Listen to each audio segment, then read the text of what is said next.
ഞാൻ ജിജി മാരിയോ. ദിവസം വിവാഹം കഴിച്ച രണ്ട് സ്ത്രീകള് അവരുടെ ഭർത്താക്കന്മാരെ കുറിച്ച് സംസാരിക്കായിരുന്നേ. ഒരു സ്ത്രീ പറഞ്ഞത് ഇങ്ങനെയാണ്: ഓ, എന്നാ ചെയ്യാനാ, അദ്ദേഹം ഒരു കുനിഞ്ഞൊരു കുപ്പ പോലും എടുക്കത്തില്ല. നേരം വെളുത്ത ഇരുട്ടുന്ന വരെ എപ്പോഴും എന്റെ കൈ തന്നെ ചെല്ലും. കിടക്ക പയ്യുന്നേ ഇടീ കാപ്പി, ഇടീ ചായ, വെള്ളം ഒക്കെ. പിന്നെ കുളിച്ചിട്ട് വന്നാലോ, കുളിക്കാൻ കയറിയാലോ സോപ്പ്, ടവല്, വെള്ളം, ചൂടുവെള്ളം ഒക്കെ ഞാൻ റെഡിയാക്കി വെച്ച് കൊടുത്തോണ്ടേയിരിക്കണം. ഇല്ലെങ്കിൽ അവിടുന്ന് വിളിക്കും, സോപ്പ് മറന്നുപോയി, ഷാമ്പു മറന്നുപോയി, എവിടെയാന്ന് ചോദിച്ചുകൊണ്ടിരിക്കും. എന്നാലാണെങ്കിൽ ഒരു ചായ കൊടുത്തു കഴിഞ്ഞാൽ ആ കുടിച്ച ഗ്ലാസ് എടുത്ത് കിച്ചണിലോട്ട് കൊണ്ടുവയ്ക്കാൻ പറഞ്ഞാൽ ഒന്നും വെക്കത്തില്ല. ഒരുങ്ങാൻ തുടങ്ങി ഷൂ ലേസ് വരെ ഞാൻ കെട്ടി കൊടുക്കണം. ചിലപ്പോൾ ഷർട്ടിന്റെ ബട്ടൺ വരെ ഞാൻ ഇട്ട് കൊടുക്കണം. പൗഡർ, സോപ്പ്, ചിപ്പ് എല്ലാം റെഡി ആയിട്ട് ഇവിടെ ഉണ്ടായിരിക്കണം.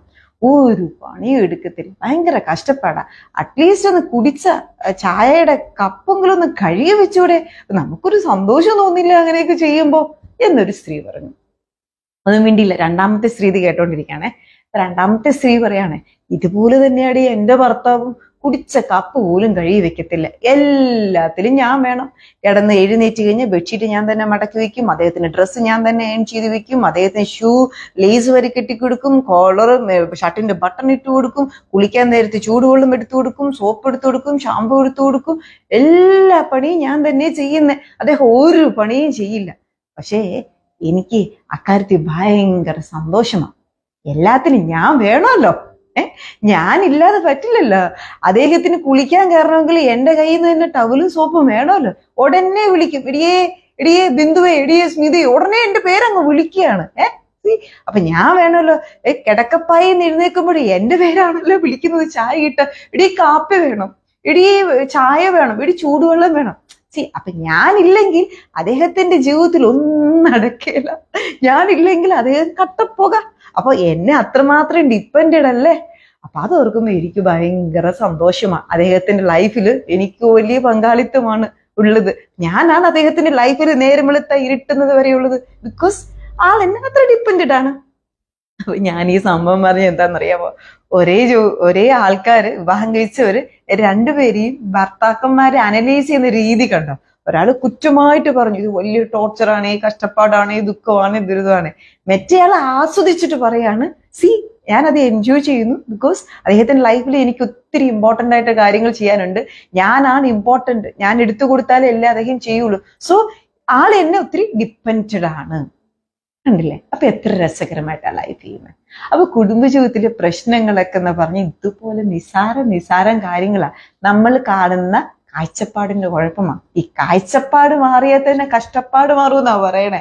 അപ്പൊ നമ്മുടെ കാഴ്ചപ്പാടിന്റെ കുഴപ്പം കൊണ്ടാണ്. അപ്പൊ ചെറിയ ചെറിയ കാര്യങ്ങളാണെന്നേ നമ്മൾ എടുത്തിട്ട് വലിയ വിഷയങ്ങളാക്കി, അന്താരാഷ്ട്ര വിഷയങ്ങളാക്കി, കുടുംബ കോടതിയിൽ കേസൊക്കെ. നിങ്ങളൊന്ന് പോയി നോക്കണം കേട്ടോ. ഈ ഹൈക്കോർട്ടിലും മറ്റ് കുടുംബ കോടതികളിലൊക്കെ പോയി നോക്കണം. എത്ര പേരാന്നറിയാവോ നിരന്ന് ഹിയറിങ്ങിന് വേണ്ടി വെയിറ്റ് ചെയ്യുന്നത്, ബാർഗെയിൻ ചെയ്യുന്നത്. സത്യം പറഞ്ഞാൽ അവരുടെ ഒന്നും മുഖത്തൊന്നും ഒരു ചോര പോലും ഇല്ല. പക്ഷെ അവർ കേസ് കൊടുക്കാണ്, ഡിവോഴ്സ് ചെയ്യാണ്. സാധാരണ ഡിവോഴ്സ് ചെയ്യുമ്പോ വേണ്ടാന്ന് പറഞ്ഞ് ചെയ്യുമ്പോ ഹാപ്പിനെസ് ഉണ്ടാവണ്ടേ? ഹാപ്പിനെസ്സേ ഇല്ലാന്ന്. എന്നിട്ടാ പോയി ഡിവോഴ്സ് ചെയ്യുന്നത്. എന്തിനാല്ലേ? ആരെ കാണിക്കാനാ? ചുമ്മാ ദേഷ്യം, ഈഗോ, വാശി. നീ ഇല്ലാതെ എനിക്ക് ഒറ്റയ്ക്കൊക്കെ ജീവിക്കാൻ അറിയാം, ഞാൻ കാണിച്ചു തരാം കേട്ടോ. അങ്ങനെ ഇപ്പൊ നിന്റെ അടിമയിരിക്കാൻ വയ്യ കേട്ടോ. എനിക്കും ജോലിയും കാര്യങ്ങളും ശമ്പളവും പേരും ഒക്കെ ഉണ്ട് കേട്ടോ. ഇല്ലേ? എന്തുണ്ടായിട്ട് എന്താണ്? സിമ്പിൾ തിങ് വിട്ട് കളയുന്നെ. എത്ര നാൾ ഈ ഭൂമിയിലുണ്ട്? എപ്പോഴും പറഞ്ഞ സ്ഥിരം ഡയലോഗ് ഇതിനെ ഞാൻ ചോദിക്കുന്നത്, എത്ര നാൾ ഈ ഭൂമിയിലുണ്ട്? ഇല്ലേ?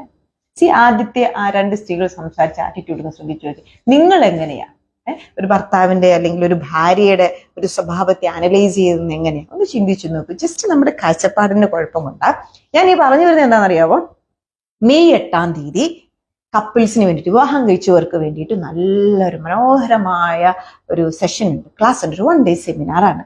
വിവാഹം കഴിക്കാൻ പോകുന്നവർക്കും പ്രീ മാരിറ്റൽ കോഴ്സ് പോലെയും കൂടിയാണ്. ഭയങ്കര എഫക്റ്റീവാണ്. വിവാഹം കഴിക്കാൻ പോകുന്ന യുവജനങ്ങൾക്കും വന്ന് പങ്കെടുക്കാം. വിവാഹ തീയതി നിശ്ചയിച്ചവർക്ക് തീർച്ചയായിട്ടും വന്ന് പങ്കെടുക്കണം.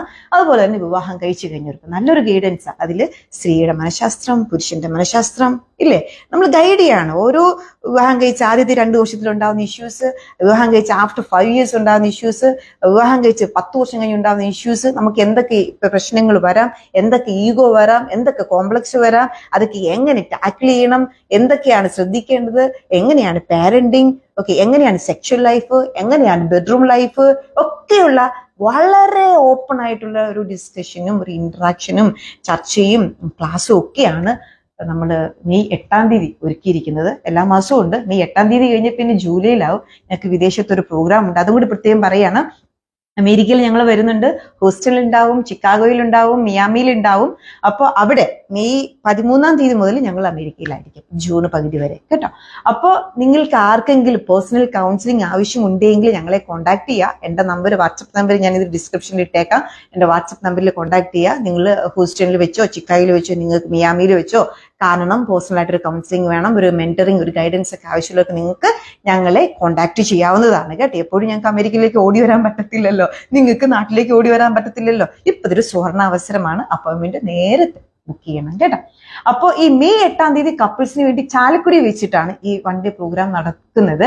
അപ്പൊ ആരെങ്കിലും പിണങ്ങിയിരിക്കുകയാണ്, ആരെങ്കിലും ഇച്ചിരി കുറുകുറുപ്പായിട്ടിരിക്കണം, അല്ലെങ്കിൽ ആർക്കെങ്കിലും ഒരു ബുദ്ധിമുട്ടുണ്ട്, എങ്ങനെയാണ് നെക്സ്റ്റ് തീരുമാനം എടുക്കേണ്ടതെന്ന് അറിയില്ല, ഡിവോഴ്സ് ചെയ്യണമെന്നുണ്ട്, അല്ലെങ്കിൽ അടുത്ത ഘട്ടത്തിലോട്ട് എങ്ങനെ പോകണമെന്ന് അറിയില്ല.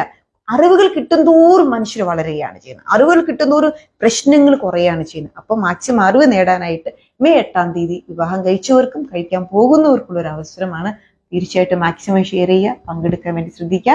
അതുപോലെ തന്നെ മെയ് 3 ടീനേജ് സ്റ്റുഡൻസിന് വേണ്ടിയിട്ട് 13 വയസ്സ് മുതൽ 20 വയസ്സ് വരെയുള്ള കുട്ടികൾക്ക് വേണ്ടിയിട്ട്, എസ്പെഷ്യലി ആൺകുട്ടികൾക്കാണെങ്കിൽ 15 വയസ്സ് മുതൽ 20 വയസ്സ് വരെയുള്ള കുട്ടികൾക്കാണ്. നിങ്ങൾ ബുക്ക് ചെയ്യുക തീർച്ചയായിട്ടും. ഇപ്പോൾ ഓൾമോസ്റ്റ് ബുക്കിംഗ് ഫിൽ ആയിക്കൊണ്ടിരിക്കുകയാണ്. ഒരു 19 സീറ്റ് വേണമെങ്കിൽ തരാം, കുത്തിരിക്കി തരാം എന്ന് മാത്രം. വിളിച്ച് ബുക്ക് ചെയ്യുക. വിളിച്ച് ബുക്ക് ചെയ്യേണ്ട നമ്പർ 8281499768. ഒന്നും കൂടി ഉണ്ട്, 8281499766. ഡിസ്ക്രിപ്ഷനിൽ ഇട്ടേക്കാം. മാക്സിമം ഷെയർ ചെയ്യുക കേട്ടോ, മാക്സിമം ഷെയർ ചെയ്യാം. അപ്പോ കാഴ്ചപ്പാട് മാറിയാൽ കഷ്ടപ്പാട് മാറും. ഓക്കെ, ദൈവം എല്ലാവരും സമർത്ഥമായിട്ട് അനുഗ്രഹിക്കട്ടെ കേട്ടോ.